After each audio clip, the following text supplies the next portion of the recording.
Hello everyone, welcome back into the studio. My name is Eirik. Today we're going to start the final large-scale maquette on the Fall of Jericho project. If you want to see and learn more from me, check out my Patreon page linked in the description below. This video series is going to come in many parts and cover a reclining figure, a semi-seated figure, and a standing figure. So it's going to be a lot. Let's jump right in and get to it, and we'll discuss more about the project and what this maquette more specifically aims to achieve a little bit later on in the video. For this sculpture we're going to be making armatures, 3 armatures, 1 per figure, though they're all the same process at slightly different sizes this time around. First we measure out 2 lengths of aluminum armature wire, and these are then twisted together so they essentially function as 1 wire. The length of the twisted wire in the center of the wires are going to become the inside of the torso of our figure, with the bottom of one twisted end becoming the bottom of the pelvis, where the legs will extend out from, and the other the top of the figure, of course. Once twisted together, I bend the wire to create a T-post stickman, essentially. For the figure we'll be sculpting today, which is going to be the reclining figure, we'll need an armature that's around 30 centimeters tall, which means the twisted section for the inside of the torso should be around 9 centimeters tall, more or less. This will give us space to fit the armature for the head in there. The head will be a separate piece of wire that is attached with zip ties. Normally, this would be attached with another more secure mean, like hose clamps for example, but since these are smaller figures, there won't be much space inside of them. So to conserve space, we're going to be using zip ties. The legs are a little bit too long at the moment, but I do prefer them to leave them long and then simply cut them back later once I realize how long they need to be. A little bit of flexibility when it comes to the limbs in the armature is very useful, and if we don't have that, it's somewhat likely that we can make a mistake or force the figure to fit onto an armature in a way that's not ideal. So a little bit extra armature is always a useful thing to have. The first figure only had 1 armature for the main figure. Since the scale was so small, we were able to get away with that.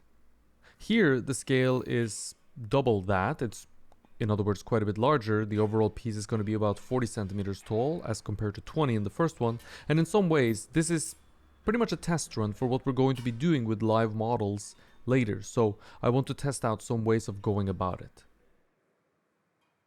The next sculpture we're going to make in this series is going to be a scale model, which will be 3 times the size of the sculpture we'll start today, and that will use live models. Number 2, of course, being sculpting 1 figure at a time from the bottom up, which is something that I'll be doing when sculpting the scale model. Using live models makes it very hard to sculpt the 3 figures at the same time, since it's hard to find 3 models willing to pose together, and this composition really doesn't work or lend itself to such an approach anyways, since it's sort of an action pose, it's not a static pose. It's simply too complex, and the difference in scale or size between the figures, which is not quite realistic, is also going to make it very limiting to work with 3 models at the same time. I'd have to find 3 people who are of very different sizes, and maybe that wouldn't really be possible, frankly. 1 figure at a time is therefore the plan, and we'll get to test out the difficulties of doing it that way here in a smaller scale before committing money and time and effort and doing it with models in a larger scale. Each figure is going to be a different scale this time around, something that wasn't as much the case in the first maquette that we made, and it made the composition more awkward than I thought. For a few reasons, I think this is the appropriate way to go. Number 1, there is a power relation between the 3 figures, and the scale reflects that relation, with the standing figure being the biggest and most imposing, of course, and then the figures shrinking as we travel down the composition. Keeping the scales of the 3 figures different will allow me to create a more vertical composition while having a reclining figure at the bottom that's not entirely crawled up in a ball. The smaller the bottom figure is, the more stretched out it can be without the composition becoming as long as it is tall. A big problem with the first maquette for me was the fact that the composition seemed so long and unwieldy and sort of square in an awkward way. By having it as a taller composition, a more vertical composition, it's going to have more impact as well, I hope.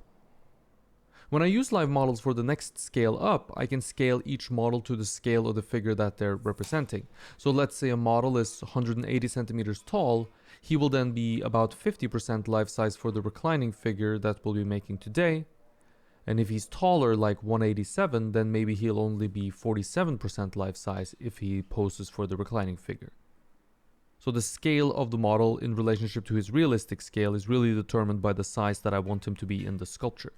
This way we can control the scale of each figure and keep the relationship between them the same as what we're going to establish in this sculpture without needing to find models of a specific size, and thus get the composition that we want and not have a composition that's determined essentially by what models we can find.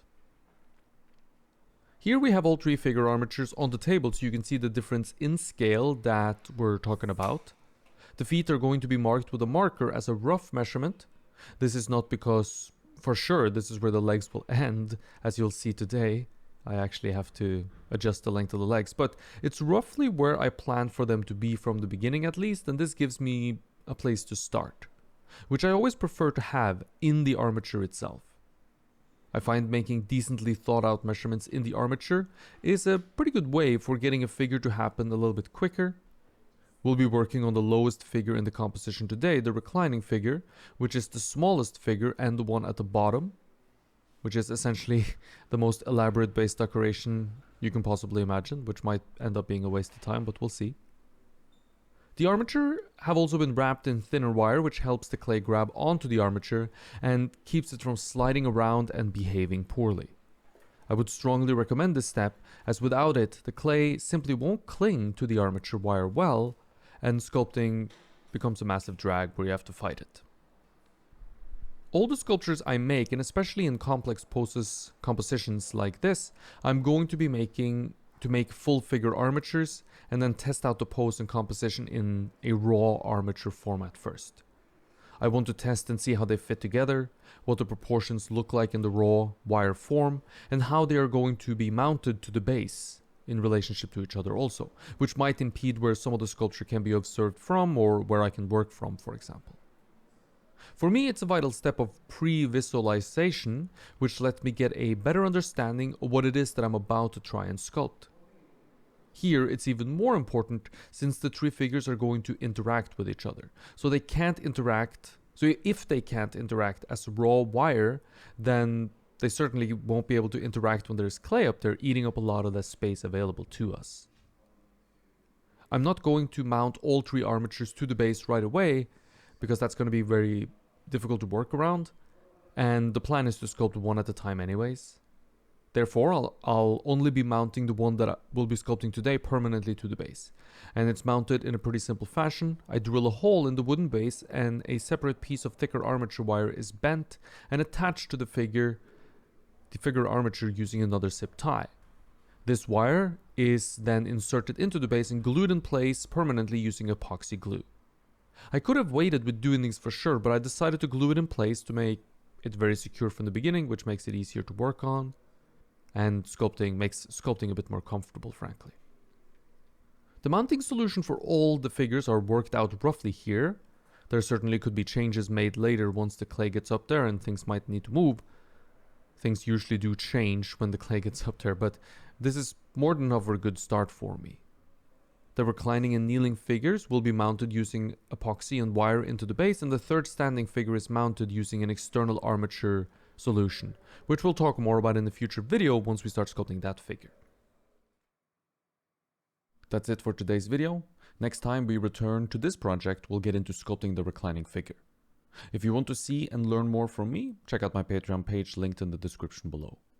Thank you for watching and stay creative.